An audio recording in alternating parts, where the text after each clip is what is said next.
Good morning, good afternoon, at good evening mga ka-Alvin. Kung anong oras mo mapapanood ito, mag-a-update tayo na nagdala na naman si JD Avery sa atin. Nakala ko last batch na lang, pero pa pala siya dahil talagang tinatanggal na niya yung mga ibon niya doon sa bandang bukid nila.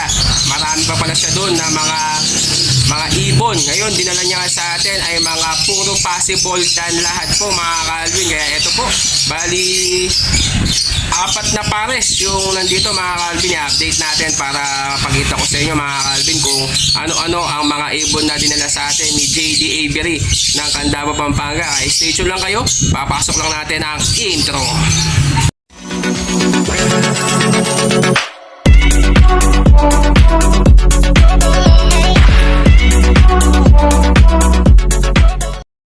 Ayan mga ka-Alvin, ang first pair natin, isang violet opa possible dan at isang blue opa possible dan. Yung violet yun ang cock, yung blue ang yung hen mga ka-Alvin. Yan ay edad po yan ng 8 months na po sila mga ka-Alvin. Bali ready to breed na po sila. Mga ano pa lang to mga ka-Alvin ha, mga basal po ito, hindi pa po sila proven. At yung mga parents po nila ay back to back split dan na opa. Yung mga parents po nila na may mga kapatid na visual dan opa mga ka-Alvin. Yan, napakaganda. Yan, i-out na lang po natin yan na nasa 2,500 fix na po yan kasi talaga dapat out po natin dyan ay 3,000. Kaya kung tatawad ka pa, fix na po yan sa 2,500 mga ka-Alvin. Bali yan, babae at lalaki na po yan mga ka-Alvin. Bali project opa, dan palo, violet at blue ang chance na ilalabas ng mga to mga ka-Alvin. Kaya yan ang first pair natin ha. Indicate natin contact number natin dyan. At yung rules po natin ay no reservation fee, no ibon policy po tayo. Kaya pag nakapag-down ka ng reservation, automatic mapapasayo na po itong ibon na to mga ka-Alvin. Yan na mga ka-Alvin, ang second pair natin. Ito yung fire blue Ewing opa possible dan na cock. Tapos at isang violet opa possible dan na hen. Yan, 9 months din po yan mga ka-Alvin ha.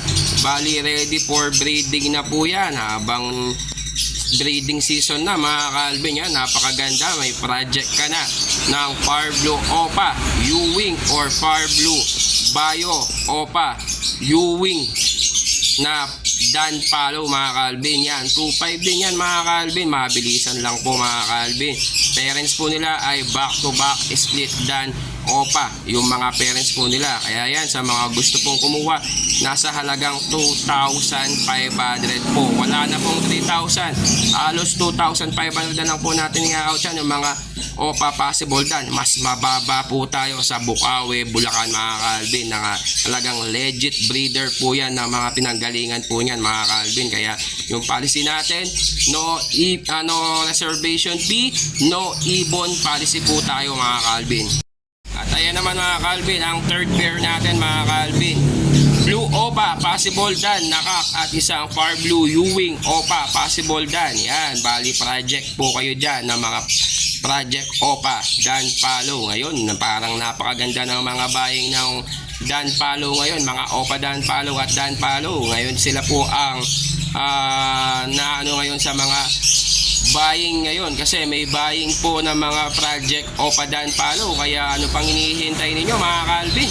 Sa halagang 2,500 may chance ka na makapagpalabas ng mga project opa dan palo mga ka-Alvin. Kaya sa mga gusto pong kumuha, yan ha, nasa halagang 2,500, wala na pong 3,000. Kung kukuha ka sa Bukawi, nasa 5,000 pa po yan. Pero sa atin talagang mababa na lang kasi waiting price po yan mga ka-Alvin. Kaya sa mga gusto pong kumuha, yung policy po natin, no reservation fee, no ibon policy. Kaya yan, indicate natin contact number natin dyan at ang Facebook page natin. Sa mga gusto pong kumuha, i-PM nyo lang po ako or i-message nyo lang po ako sa aking contact number mga ka-Alvin. Ito naman ang ating fourth pair mga ka-Alvin, isang violet Ewing opa possible dan na cap at isang blue.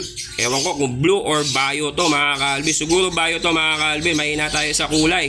Medyo color blind tayo mga ka-Alvin. Pero para sa akin parang violet opa. Possible dan. May chance ka maglabas ng Project Opa Dan na bio mga ka-Alvin. May chance ka pa maglabas ng Ewing. Yan. Nasa 2,500 po yan mga ka-Alvin. Pang uso po ngayon ang mga Project Opa Dan follow sa buying. Sila po ngayon ang hinahanap ng mga exporter ngayon mga ka-Alvin. Kaya yan, sa halagang 2,500 wala nang 3,000, 2,500 fix na po yan. Kung tatawad ka pa, wala na pong tawad mga ka-Alvin kasi wala naman po kayong kasalanan. Kung ihingi ka pa ng na ano na sa atin mga ka-Alvin, yan ha, sa halagang 2,500 talagang magkaka-project ka na ng Opa Dan Follow mga ka-Alvin. Kaya ano pang hinihintay mo? Ayan, yung mga project natin, parents po niyan ay back-to-back Opa Split Dan at may mga kapatid na mga visual Opa Dan Follow mga ka-Alvin. Lahat po yan galing po yan kay JD Avery ng Candaba, Pampanga mga ka-Alvin. Ewan ko kung meron pang ibibigay sa atin. Kaya yan po yung mga ina-out natin mga ka-Alvin.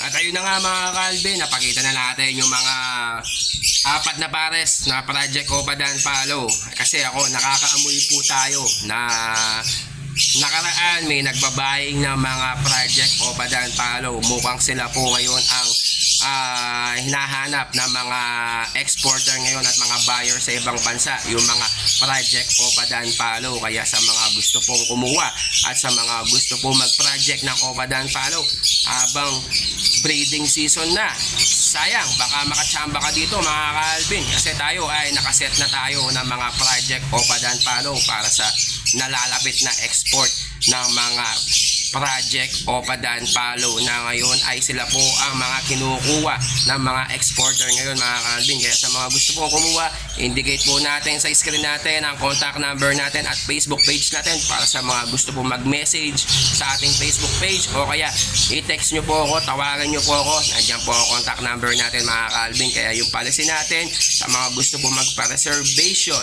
kailangan po natin ng reservation fee. No, pag wala ka reservation fee, hindi po mapapasayo itong ibon na to. Huwag kang mag-alala mga ka-Alvin, legit po tayo na nagpapadala ng mga ibon kasi marami na pong kumuha sa atin at marami na pong mga nakapagpalabas ng mga Project Red Factor at Project Opa Dan Follow. Shout out sa mga nakapagpalabas ng mga ganun sa atin na talagang napaka-legit po.